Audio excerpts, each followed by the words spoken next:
Hello guys, welcome back to the channel General Analysis. आज हम लोग बात करने जा रहे हैं श्रीलंकन क्राइसिस के बारे में। अभी 9 जुलाई से श्रीलंका में बड़े मात्रा में प्रोटेस्ट होना फिर से शुरू हो गया है और उन लोगों का डिमांड है कि प्रेसिडेंट गोटाभया राजपक्षे और पीएम रानिल विक्रमसिंघे अपने पद से इस्तीफा दें। वैसे ये लोग ये करवाने में सफल भी हो गए हैं क्योंकि इन दोनों ने अपने पद को छोड़ने का अनाउंसमेंट भी कर दिया है। और ये प्रोटेस्टर इतना गुस्सा में थे कि उन्होंने पीएम रानिल विक्रमसिंघे के आवास को आग लगा दिया। और वहीं प्रेसिडेंशियल पैलेस जो कि कोलंबो सिटी में है, वहां पर हजारों की संख्या में प्रोटेस्टर इकट्ठा हो गए और पुलिस बैरिकेड को तोड़कर प्रेसिडेंशियल पैलेस में इंटर कर गए। वैसे इन प्रोटेस्टर के इंटर करने से पहले ही गोटाभया राजपक्षे ने इस पैलेस को छोड़ दिया था।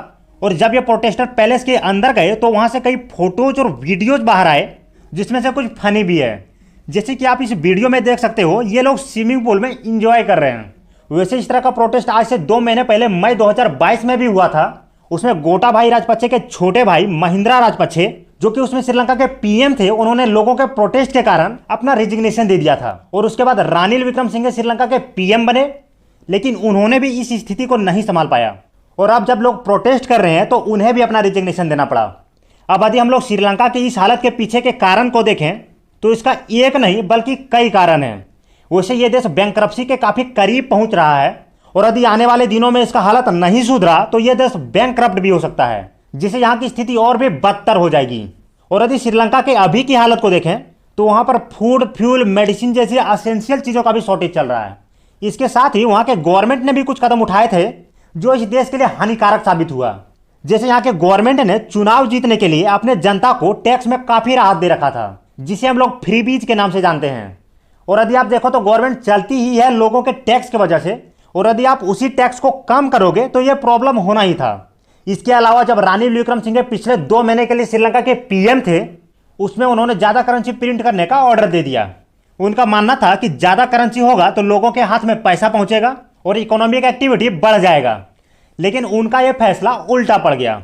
यहाँ हम लोग क्लियरली देख सकते हैं कि यदि लोगों के पास मनी हो भी लेकिन मार्केट में गुड्स की कमी हो तो ये इन्फ्लेशन को बढ़ाने के लिए ही जिम्मेदार होगा। और वहां के गवर्नमेंट के कुछ और गलतियों को देखें तो उन लोगों ने श्रीलंका में ऑर्गेनिक फार्मिंग पे जोर दिया था, जो उन लोगों के लिए उतना फायदेमंद नहीं साबित हुआ जितना उन लोगों ने सोचा था। वैसे भी देखें तो ऑर्गेनिक फूड हमारे स्वास्थ्य के लिए अच्छा होता है, लेकिन इसमें फसलों का प्रोडक्शन कम हो जाता है क्योंकि इसमें फर्टिलाइजर, पेस्टिसाइड जैसे चीजों को नहीं डालना होता है। यहाँ पर फर्टिलाइजर के जगह पर ऑर्गेनिक खाद का उपयोग किया जाता है। और यदि हम लोग श्रीलंका के इकोनॉमिक हालत खराब होने के रीजन को देख रहे हैं तो इसके पीछे चाइनीज लोन का एक बड़ा हाथ है। इसमें होता था कि इन लोगों को चाइनीज लोन काफी आसानी से मिल जाता था, लेकिन इसका इंटरेस्ट रेट काफी हाई होता था, जिसके वजह से इसे वापस चुकाने में काफी प्रॉब्लम आ रहा था। इसी वजह से 2017 में श्रीलंका ने अपने हम्बनटोटा पोर्ट को चाइना को 99 साल के लिए लीज पर दे दिया। और ऐसा इंसिडेंट होने के बाद भी श्रीलंका ने चाइना से लोन लेना जारी रखा। और प्रॉब्लम तब आने लगा जब लोन के इंटरेस्ट को चुकाने के लिए लोन लेने का नौबत आ गया।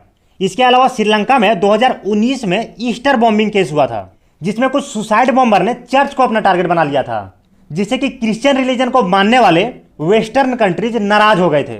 और इन सब के अलावा ग्लोबल पेंडेमिक कोविड-19 इन सब के लिए जिम्मेदार है ही, क्योंकि उसमें लॉकडाउन लग गया था और इकोनॉमिक एक्टिविटी रुक गया था। और जब मार्केट ओपन हुआ तो डिमांड सप्लाई में परिवर्तन की वजह से यहाँ पर महंगाई में बढ़ोतरी देखने को मिला। इसके अलावा कोविड-19 लॉकडाउन की वजह से इसके टूरिज्म इंडस्ट्री पर भी काफ़ी प्रभाव पड़ा, क्योंकि श्रीलंका एक आइलैंड नेशन है और यहाँ पर काफ़ी सारे टूरिस्ट घूमने आते हैं। और इनमें से ज़्यादातर टूरिस्ट आते हैं वेस्टर्न कंट्री से और रसिया से।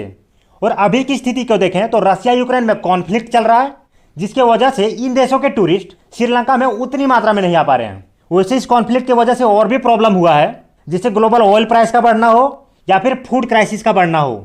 और इसके साथ ही कई देशों का ट्रेड भी प्रभावित हो रहा है।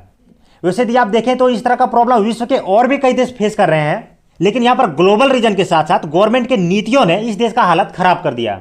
अब यदि आप सोचें कि लोगों को गवर्नमेंट से प्रॉब्लम है तो लोगों को चुनाव करवा लेना चाहिए, तो ऐसा नहीं करवा पाने के पीछे पैसे का कमी होना भी एक रीजन है।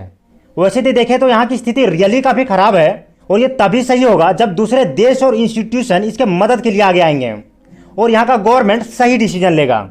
और इसी क्रम में हमारे देश भारत ने श्रीलंका को काफी सारा सॉफ्ट लोन भी प्रोवाइड किया है। इसके अलावा हम लोग श्रीलंका को फूड, फ्यूल, मेडिसिन जैसे असेंशियल चीजें भी प्रोवाइड करवा रहे हैं। तो इस वीडियो में इतना ही। मिलते हैं नए वीडियो में नए टॉपिक के साथ। और यदि आप लोगों ने वीडियो को पूरा अंत तक देख लिया है तो चैनल को सब्सक्राइब कर दीजिएगा और वीडियो को भी लाइक कर दीजिएगा।